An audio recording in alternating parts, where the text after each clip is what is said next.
October 8th, we said goodbye to my father after about 2 weeks with hospice care. He was relieved of the suffering of advanced Parkinson's disease, along with advanced dementia. My family came together, my sister, my brother, my mother, and then extended family and friends who were able to make it. We had my dad's service. It was a Catholic Mass, Monday, October 14th, here in Salisbury, where we live, where my mom and dad, I moved them to, and where I live. And then we had people gather at my house. It was a small gathering, and yet it filled my home with love and memories of my dad and our life with him. The 15th was my 55th birthday. My brother was still in town with his girlfriend, and my mother joined us. We went to a local park. I wanted to walk around a lake. I love the water, as did my dad. We went out to eat, had some fun family time.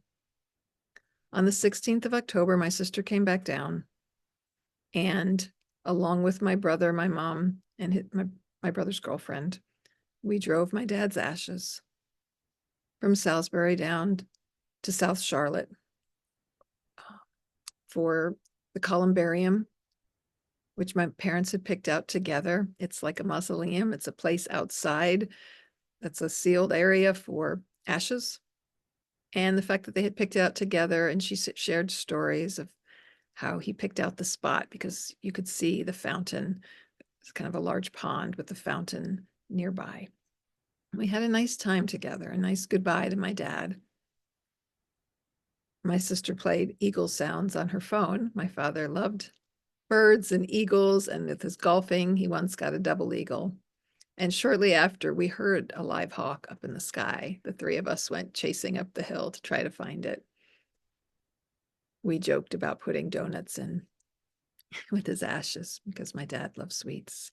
And if they were serving donuts at the church, he certainly would partake. And as we waited to meet up with the people there were some donuts nearby. We spent time together afterwards, sharing a wonderful gluten-free vegan organic meal. And I brought my brother and his girlfriend to the airport and brought my mom back home. Thursday, the 17th, I slept, I rested. I had no energy or desire to do much of anything. And it's a good thing that I took a day of rest, because Friday morning, October 18th, Don woke me up to tell me he wasn't feeling good and didn't think he could take Lexi to school, thought maybe he was coming down with something. And so I got up to shower, to get ready, to take over the duties of taking our teenager to high school. And he began to tell me the descriptions of what he was feeling. It was a funniness in and out of his head, kind of squeezing, some discomfort. And he's like, and I was like, okay, this means we should have you checked out at the hospital. And I think he even said to me, maybe I should call 911. And I agreed. And he was able to make the phone call while I got dressed. We told them not to put the sirens on because I really felt this was precautionary. I walked up the stairs to let my daughters know. My older daughter was staying home because she had been in a car accident, luckily minor, but was not feeling the best. And my other daughter getting ready for school, to warn them an ambulance would be coming. In the few minutes I spent upstairs, I came back down the stairs, walked into my bedroom where my husband had been resting on the bed, and he was in full cardiac arrest.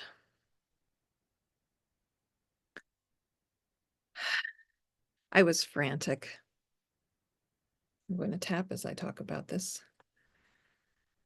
I found my phone. I felt like I fumbled to call 911 again, because now we had told them, don't use the sirens, we don't want to startle people, especially our girls.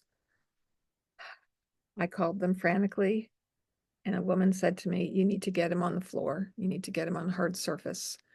And our bed sits up kind of high with a nice cushion top, and I'm looking at him on the bed, non-responsive, barely breathing in the floor. And she said this to me more than once. And eventually I grabbed the bottom of his legs and pulled him down. His bottom went thud, and then his head went thud on our wood floor. I need to tap through that. Dawn is sitting right here with me as I tell this story.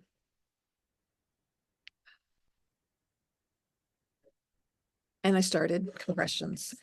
The cat wants to be part of the story. I started compressions. My phone had got tangled up in the sheets. I didn't know where it was. I've done CPR training for over 32 years. Heck, I think the first time I did it, I was still in college. I had just gone recently for an updated in-person CPR training. I remember feeling above the space below the xyloid process of your sternum to start compressions. And I just knew start compressions. And I don't know if I locked my arms right. I don't think I was going fast enough. I know I stopped and gave him a breath in his mouth, which just filled up in his mouth. And I knew to tilt his head a little and pinch his nose. I still don't know that I really did that correctly. I'm giving him compressions, knowing he needs a defibrillator, that nothing I'm going to do is going to save this man. Eventually, the medics got there. It was frantic. I was frantic. My girls were crying and frantic and worried about the cats getting out the front door as multiple medics poured into my house.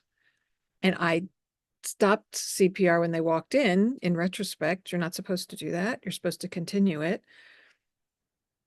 And I was just like, they weren't moving fast enough for me.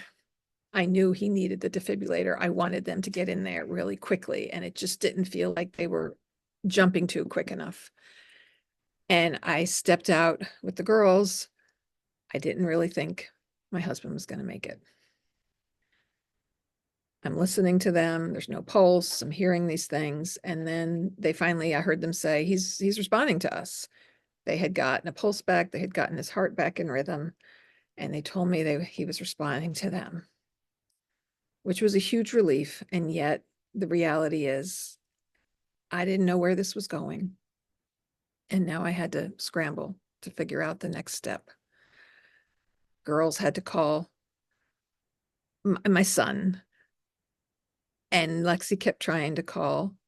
You know, this is 7:30 in the morning, and my son was in the shower, and he realized, okay, Lexi doesn't usually call. She called once, she called twice, she called a third time. He's jumping out of the shower to find out what's going on, and he's got to act quick and get dressed despite having soap in his hair to come up. He lives 15 minutes from us. But this is what we do as a family. We come together and support each other. And unfortunately, this was not our first rodeo. Hello. This is Gina with Focused Healthy Family. Don is sitting on the other side of the screen with me. He is still here. This is podcast number 139. October 24th, which is the day we normally would have aired it. I have a good excuse. And yet we both feel the importance of our business continuing. Today we're talking about what I call a triple whammy: bereavement and heart attack and stroke. Oh my. So today we're talking about life experiences, because things happen. Things happen unexpectedly. Things happen that cannot be predicted. A young, healthy 52-year-old can have a massive, nearly fatal heart attack with no known issues of heart disease, no drinking, no smoking, eating relatively healthy, not overweight. And a 66-year-old man who 5 years ago had a triple bypass and was told he had 20 years to go on those veins and arteries that were replaced can have a heart attack in the fourth artery that they didn't bypass, causing 100% blockage. So you can have a heart attack that restricts blood flow to your heart, causes the symptoms, and then the blockage resides. and the person doesn't go into full cardiac arrest.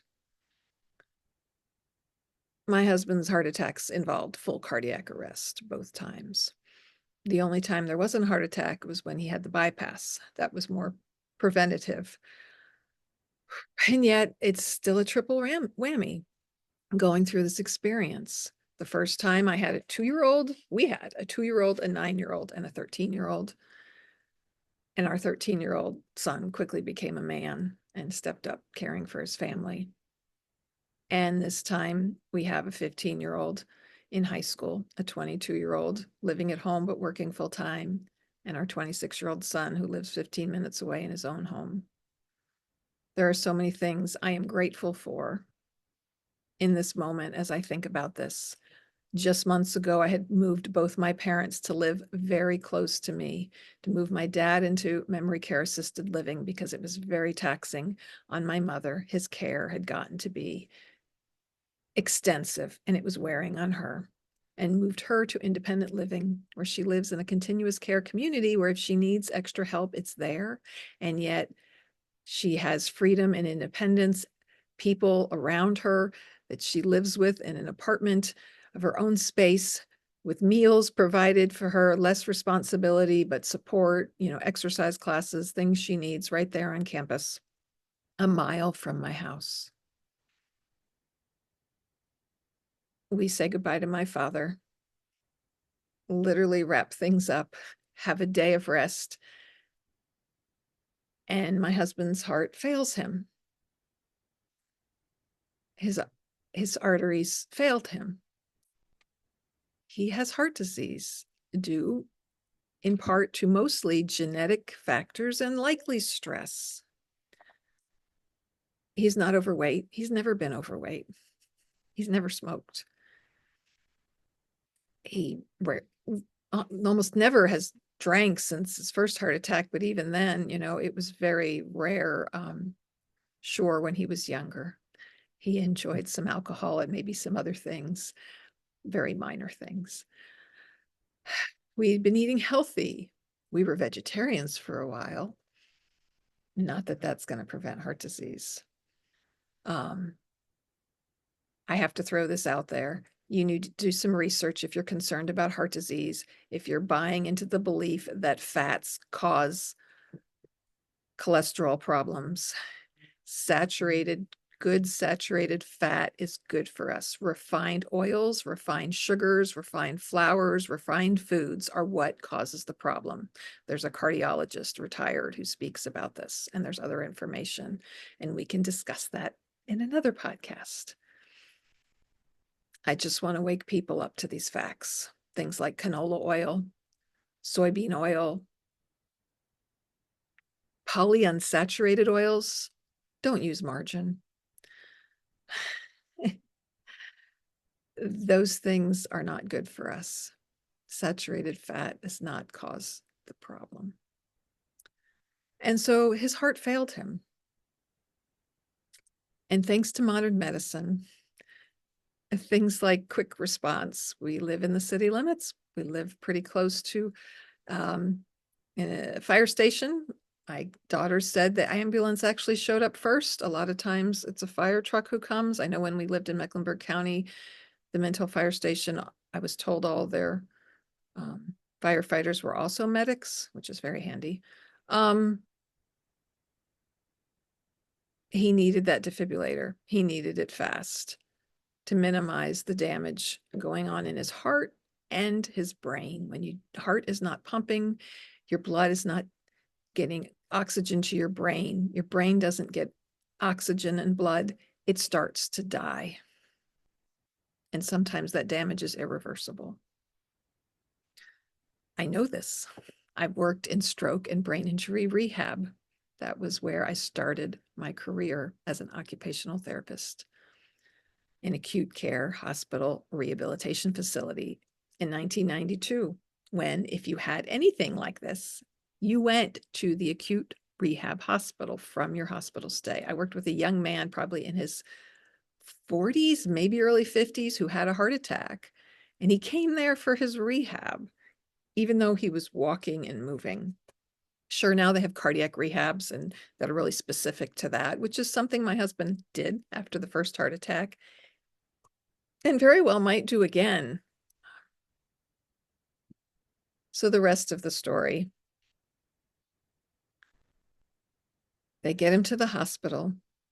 I know he's going to the cath lab. I drive myself over there. My son gets to the house to take care of his sisters. Yeah, I went first. I actually left before the ambulance pulled out because our streets are narrow and there was, fire truck and police cars. I don't know. There were all these people there. Somehow I pulled out before the ambulance. Very anxious. I kept telling myself, they don't have their lights on. They got him. They got his heart rhythm back. So he's stable. But I was still like, why are you not going quick enough? Why are you not going fast enough? I pulled up, went inside, said my husband was coming. They said he's not here yet. We got the call that he's coming. And then I walked outside, realizing the ambulance bay was just around the corner. I saw the ambulance, but he had already gone in, went back inside. They got me back. I got to go back in the emergency room where they were prepping him to go up to the cath lab. I got to see him. I got to talk to him. He responded to me. He doesn't remember this. This happened the last heart attack as well. I hate that I now say his first heart attack and his second heart attack. It makes me cringe. There I am in the cath lab telling I love him, telling him he had a heart attack. He's going to the cath lab. Magically, they send in a chaplain and a patient advocate. They came in to me. They held my hand. The chaplain stood there and held my hand with me and listened to me and let me know that they were there for me. That was so important and powerful to me to have that. When things like this go on, we've got to let people know what we need. I told them how I just lost my father. If we don't share these things with people, people don't know. And it's not like, oh, you get an extra vote of sympathy, it's just they can get it a little better. It helps to have people who can take that on a little bit for you. If you're holding it inside, they can't take it on to support you. They were wonderful. They stayed with me a while. They told me any minute they were coming to whisk him up. By this time, the kids were in the lobby and they had asked me, is anybody else out there? And I didn't think till afterwards that the kids could have come in and seen their dad before he went to the cath lab. But they finally came to take him to the cath lab. Again, these small moments felt like forever, like already, just come and take him. They took me up there, got the kids first. We went to the waiting room. And luckily the cath lab was on one side of the waiting room and the unit, the cardiac, whatever it's called, critical care unit, intensive care unit, it has different names, was on the other side of the waiting area. So we went in the waiting area. They told me it'd be about an hour and a half. I reached out to friends and family. I let them know what was going on. I started text threads of groups of people to let them know. It's a good way to get the word out. It's a good way to get support because I learned to ask for help the first time my husband had a heart attack in 2011. Because our people will come to us and help us when things happen. And we need that. A good friend who we chat on Facebook, and when something happens in our lives, we used to see each other at least once a week when our kids were growing up together in our homeschool group together. Hadn't seen them in a while in person, except when their daughter got married last fall. She volunteers to come out. This is in the morning, wakes up her daughter, who's a nurse tech and works in a hospital night shifts. She agrees to come out to sit with us while we're waiting in the waiting room, that long wait in the waiting room while he's in the cath lab. I felt this the first time, not knowing what the outcome would be. Not knowing what damage had been done to both his brain and his heart. the longer it got, I told myself, this is good news. It means they're working on it. Because I know the reality that they could come out and say, I'm sorry, we did everything we could. As I told many of the people in the hospital there, I know too much. I let everybody know I'm an occupational therapist. The first time when he had his heart attack, this very kind, well-meaning nurse said to me, your husband is very sick. And I'm like, what the F, lady? He's not sick. He's had a massive heart attack with cardiac arrest. His arteries are blocked and he can't get oxygen to his brain. Although when you let them know you work in healthcare, then you run the risk of them starting to share information that's like, whoa, slow down, educate me a little more.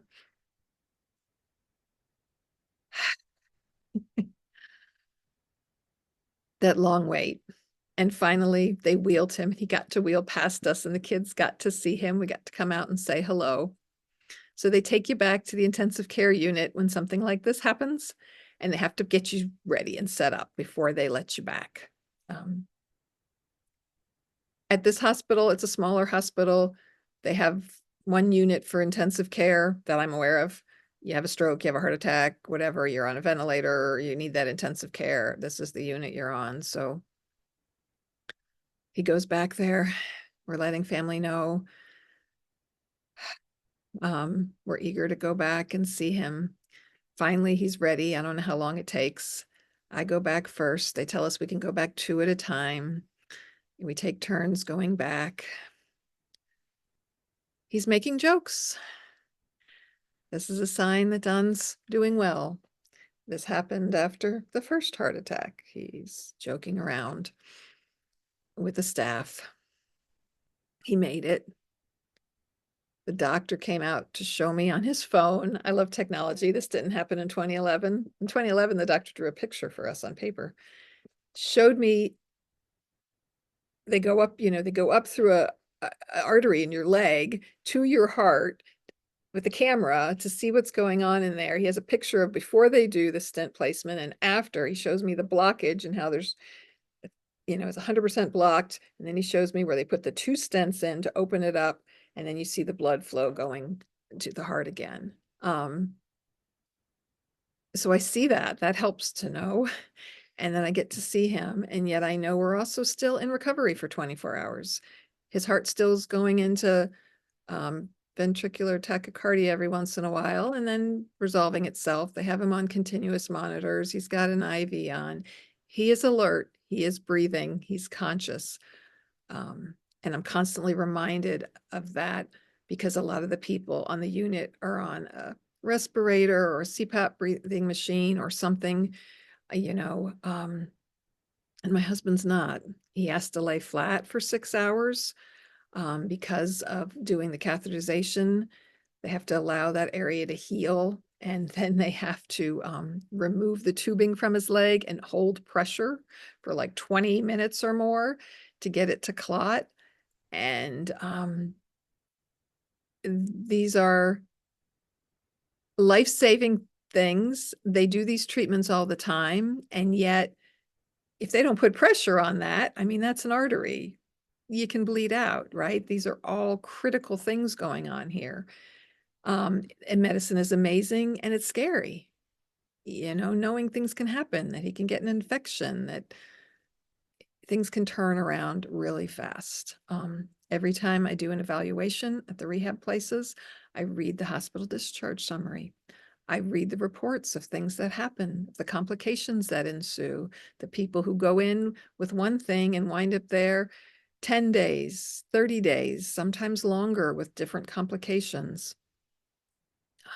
There are so many risks. This is why they've learned it's better to get people out of the hospital quickly. They even treat you now under your nose for MRSA just because it's so common infection. It's a antibiotic resistant staph infection that's very common that you can get in the hospital. If it gets into wounds, if it gets into your system systemically, it can cause organ failure, it can cause all kinds of problems. So, there's all these risk factors going on top of the fact that his heart function is compromised. And we make it through Saturday. The cardiologist sees him. You get the hospitalist doctor, case manager comes, start talking about plans for going home already. They let me know they're going to fit him for a life vest, which is a heart monitoring device. It literally goes on like a bra and has pads in place to also act as a defibrillator if there is irregular heart rhythm and he's not conscious, that can administer a shock. I love when I hear about just hearing about that vest just brought peace of mind to me because I was about ready to see if I could buy myself a defibrillator.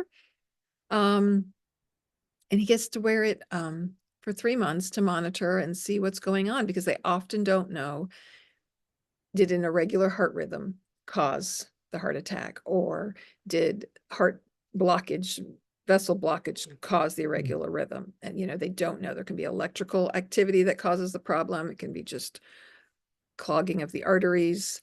There's factors that they don't always know after the fact. So this monitoring device. So telling me that that's going to happen, it's Saturday. They might not be able to come till a Monday because it's a company. So he might be in the hospital just because he's got to get that fitted. So we know this. We feel at ease. He gets into the regular room on the 4th floor. We get him settled. He seems stable. Me and my younger daughter are there Saturday afternoon, and to 5:15 we leave to go a couple miles to meet my mother at her facility to join her for dinner. She gets served 2 meals a day and we can join her for dinner. We go over there, we enjoy dinner, we talk a while. I take my daughter home. She can take care of the dog and the cats and do her homework. And I go back to the hospital. It's 7:30 at night. I park the car. I go up to the 4th floor where he's at. I walk in his room. He's facing the wall, standing in the corner, wandering around, not able to speak. I'm like, Don, what's going on? What's the matter? He has a confused look on his face. I tell him to sit on the bed and lay down. I find a nurse quickly because I know this looks like a stroke. He calls a code stroke. That nurse manager on that unit was awesome. He did everything that we needed to do. They get him to the CAT scan. That checks for brain bleeds. No brain bleed. That's good. Then they order a stat MRI. It's already the evening. It's a Saturday night. This is not a huge Charlotte hospital.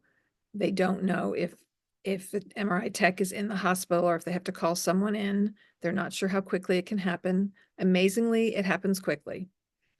And they get him down there. However long that takes, an hour and a half.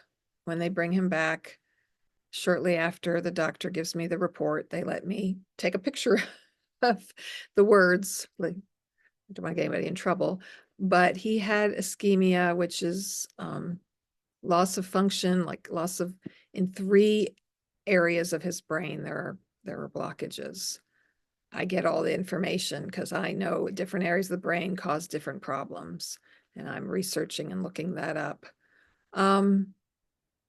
He has expressive aphasia. He seems to understand a lot, although he does have some confusion, but finding the words to get out. He's only saying yes and uhs and nos, some kind of automatic speech, but not a whole lot else. So guess what? We're now back in the CCU, back down to the 1st floor in the intensive care unit, in a different room this time, which later confuses a few different people who come by, like the housekeeping lady. It's like, am I losing it? It's like, no, he's back and in a different room now. He got the care he needed. He got the care he needed. He got it quickly enough. We had good people there. And there's part of me that's still anxious about a lot of the different pieces of this. How long was he wandering around the room? I was gone 2 hours. When did that stroke happen? What if I hadn't come back? Would anybody have noticed that this was a change in behavior? One of the, he had just gotten moved to that unit. One of the nurses asked me, is this, is this typical behavior to, so a lot of people have confusion and things. And I'm like, no, he's a speaker for a living. He's a coach. And it was important I was there to tell these people these things. Yeah. He gets more direct care in the intensive care unit. The nurse it's often a 1 to 2 patient ratio, depending on staffing. It could be that they have more than 2 patients. Occasionally they get one-on-one. I think possibly after he had open heart surgery, he had one-on-one. There was some time in there where he had one-on-one attention from, nurse was only assigned to him, one person. As you move to the other units, the nurse has more patients they're assigned to, thus less time they have to spend. And, one-on-one care, they're still spending more than half their time doing paperwork and putting orders in and documenting and all these policies and procedures that have to go on that really takes away from patient care and can be frustrating. But patients, for anyone going through any similar situations, they have so many things that they have to do, so many requirements, policies they have to follow to get your loved one the care they need, that they've got to do it to follow the rules to get the care they need, as aggravating as it is. Where do I go from here? I'm looking at Don for help as I'm doing this podcast by myself, but he is sitting on the other side of my computer screen because luckily his procedural memory seems good. I brought him home from the hospital the other day and I put in the address. We were going to go straight to the pharmacy and it put the address wrong and I turned one way. He's like, "You're going the wrong way." And Don't think I'm there yet. he's not there yet to be on a podcast. Is that what you're Yeah. saying, Don? But his, sense of direction is intact, right? There are areas that are fully functioning in his brain. I said, "Okay, we're good. I still have a problem with direction. You have good problem. You have a good sense of direction still." That felt normal in that moment. He got stabilized in the unit. Then they were ready to step him down back to the other unit, but there wasn't a room available. People were in the emergency room, needed beds, and they got priority because he already had a bed, even though the bed he was in is a very expensive bed. That's a whole nother story. Talking about, I talked about that I did a Focused Healthy Family Live podcast not a podcast, but just a video this morning on our Facebook page, talking about Advantage plans and you have to be very cautious with that if you're going to go with that versus a straight Medicare plan. Another podcast to have in the future, and also great topics to discuss when we do Ask the OT. So we get Don finally moved to the other room. In fact, we go home that night. He's stable. Everything's going good. Gets fitted for the life vest. Likely going to be going home the next day, right? This was all whatever night this was. Monday night. We think he's going to just have to stay in the CCU unit until he goes home, given he's stable the next day. And I got to pull this up. So we say goodnight to him. We go home. It's like 7:30 or 8 or whatever. He's calm. He's like, "I'm fine." He wants to rest. Wants us to take care of ourselves. He's still being his usual Don self. And then about 8:30, I get a text.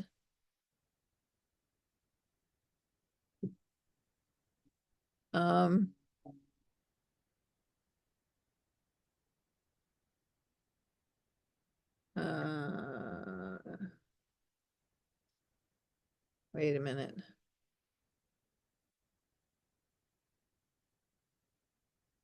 Okay. Why can't I find this?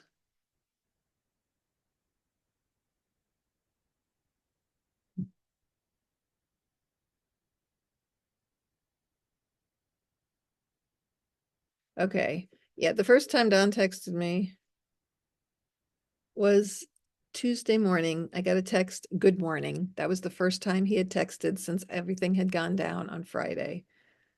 I said, "How did you sleep?" He said, "Good." Glad to hear that. He says, "Doing we with my word." And then, "How did you the vote thing with you were visit with the dentist. I had a visit with the dentist, but we were working to get him an absentee ballot. Um, okay. And then later, it was Tuesday night when we had gone home. He's comfortable thinking he's stuck in the CCU till he leaves. And at 8:25, I get a text, at just into a room. I respond, you got moved into a regular room? Yes. He's really good with yes, no. I say nice. I say, what room number? He says 430. No more text. I go the next morning. I get there early to talk to doctors. I go on the unit. I walk past room 430. The door's closed. I'm like, I'm going to go to the nurse's station and confirm, because he was improving with his language and being able to repeat words and identify objects, yet numbers were still struggling quite a bit. So I said, I'm not going to take a chance and open the door of some stranger. I go to the nurse's station. My husband's been put on this unit. Da da da da da da. He's in room 430. He got the numbers right. Yay. I go in there to see him. And the doctors come in, because this is how it works. You have to be there early. The doctor gets there shortly after I got there. You have the hospitalist doctor, you have the cardiologist doctor. We had virtual neurology for a while, which didn't continue, big concern of mine, but now he's going to have a neurologist. They say everything looks good. He's ready to go. We've got follow-up appointments to be set up, medications, pharmacist, all these people have to go over all these things. So the doctor sees him, it's 20 to 10. He's like, or no, 8:30. It was 8:30 something, almost 9. He said he'll put orders in, so I know to ask questions, like, when is that likely to happen? He's probably about 2 hours when he'll sit down and do his orders, right? Because he's making rounds. He's going to see all his patients. And, he won't put the discharge orders in until he sits down. And that means that nobody knows the discharge is happening other than us. It's like a little secret. So I help him get washed up. He puts his clothes on, meanwhile, none of the staff knows he's discharging because it's not in the computer yet. It takes a little over 2 hours.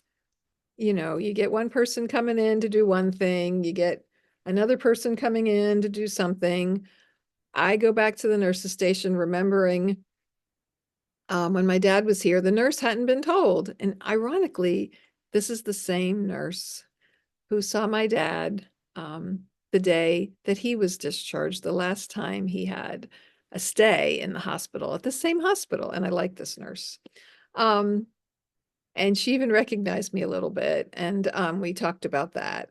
And so yes, someone at the nurse's station said, yes, we're putting that in now. We're writing up, because they got to print up that paperwork that they got to go over. There's all these steps. And I know Don was so ready to go home, right? The doctor says probably around 11 or 12, right? What time did we get out of there? 2:30? Because he was going to not get lunch. I'm like, no, you probably want to let lunch happen. And then they came around to take his dinner order, and he quickly told them we wouldn't need that. In the back of my mind, I'm going, I hope we don't. And so we get out of there at 2:30. It's just me and him. Our son is feeling under the weather. He had been helping us all through this. He happened to have a week off with his paid time off that he needed to use up, and was there jumping to doing things. All of our kids were just stepping up and doing all kinds of things, helping each other out. And so it's just me and him, and we load up stuff. They get transport to wheel him down. I got to go to the parking garage, get the car to go around up front. He has to wait for transport to bring him downstairs. And I think oh yeah, I texted him. I'm at the emergency room entrance. I can come back up to get you if I need to. Um, he never responds to any of that. He finally comes down with the transporter, and we get him in the car. We go to the pharmacy. Of course, the medicine's not ready yet because things happen. And we bring him home, and he gets to sleep in our bedroom again. And I get to process all this. I had a wonderful EFT session with my coach, Ruthie. She jumped to it and gave me a kind of emergency session in the middle of all this after his stroke, because I was taking care of things. I was taking care of my kids. I was doing the things I needed to do. I was jumping in. I was managing. not knowing how I was getting through any of this and feeling just kind of numb. I kept thinking, this is just a nightmare and I'm going to wake up and this is not really going to have happened. And there's this survival guilt that's sort of like, you should be happy. He survived. He's alive. He had a stroke, but he's walking and he's moving and it's like, and yet this is a lot. This is a lot to deal with. And having that support system, I reached out to people and I had friends say, can I bring a meal? And I said yes. And I let them know, and they know we have food issues and sensitivities, and they knew that, and I let them know. And it's kind of a reminder of how important maintaining friendships are and having supportive people in your life. And you have to let them know. And just reaching out and me telling them what was going on, I knew people would step up. And sometimes we also have to ask for help, and I've had to do that some as well. And it's a journey. How long have I been talking, Don? And I'm still here, and he's still here, and he'll be back. Yes. If you hear Don, say something, they can hear you. I can hear you. I will be back.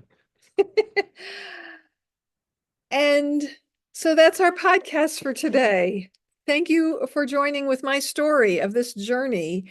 And I'm sharing it, and it's raw and it's happening right now. And yet, Don's agreed for me to share this, that we want to support and help others. Every time we go through things, it gives us more experience and background. I have a whole list of people that I want to bring on to interview to get questions answered for you, as well as things that I need answered for us. Please like this podcast, share it with anyone you know. You can see it on YouTube as well as anywhere you get your podcasts. We'd love to hear from you. We'd love your feedback. We'd love to know what things that you want to hear more of. What kinds of things do you want topics for us to cover and people that we can interview? We'd love to answer your questions and give you support. You can reach out. We will resume Ask the OT in November. Again, apologies for missing the last two Ask the OTs. The next one is November 4th, which is a Monday night, 7 p.m. Eastern Standard Time. You come right here to YouTube. We do them live on YouTube on our Focused Healthy Family YouTube page. You can join in at the moment. You can send us questions ahead of time. You can email us. You can email Don at focusedhealthyfamily.com. I'm looking at my husband. Is that correct? At focusedhealthyfamily.com. You can message us through these, wherever you're hearing this, wherever you're seeing this. You can reach out. You can let your friends know. Caring for aging loved ones, whether it's your spouse or your parent or a friend or a partner, or an aunt, or you want to support someone else who's caring for an aging loved one. Come with your questions. Learn more about how I can help you navigating your journey as I grow this business with Don to support other people, to help them find the resources that they need, and to give them that one-on-one personal attention to address your specific situation. Join us every Thursday. We'll air the next one at 8 a.m. on Thursday. Again, apologies for the late one here today. And Don does his monthly free tapping group. And are we aiming to do this, Don? It's on the paper. Yeah. On October 29th at 7 p.m. I'll be there with him so we can tap together. I do actually have level 1 and level 2 EFT training as well. And learn more about EFT. It's a chance to jump in and try it out and to see Don as he's still recovering, because it is going to be a process for him. And that's something we can discuss further in another podcast. Thank you for being here with us today. And remember, how you speak to your children and your loved ones shapes their future.